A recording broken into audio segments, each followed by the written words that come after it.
ইমামের সাথে রুকুতে গেলে রাকাত গণ্য হবে কি যদি রুকুতে যাওয়ার পূর্বে সূরা ফাতিহা পড়ার সময় না পাওয়া যায়?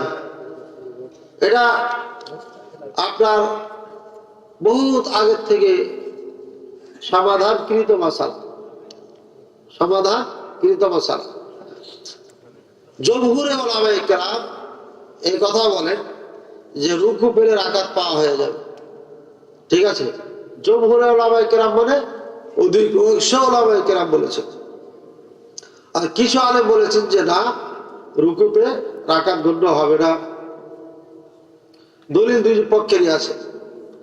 দলিল নিয়ে জাস্টিফাই আর গবেষণা করতে গিয়ে দেখা যায় যে জমহুরে উলামা একটা হাদিসের উপর ভিত্তি করে, আবু দাউদের মধ্যে হাদিসটি আছে, সেটার উপর মশালা দিয়ে আপনার এটাকে বলেছেন।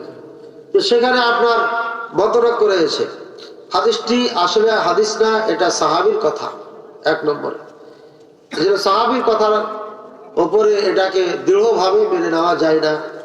তবে বুখারীতে যে হাদিসটি আছে, একজন সাহাবী রুকু কাতারে আগে রুকুতে চলে গেলেন, পরে বললেন যে এটা আর করিও না। এটা আর করিও নার মধ্যে কয়েকটা দিক পাওয়া যায়, উলামায়ে কেরাম বের করেছেন। আর একটি শব্দের মধ্যে, হাদিসের মধ্যে যখন কয়েকটা দিক বের হয়ে যায়, তখন এটা দলিল হিসাবে গ্রহণ করা যায় না। এই গবেষণার ভিত্তিতে বলছে রুকু পেলে রাকাত গণ্য হবে না।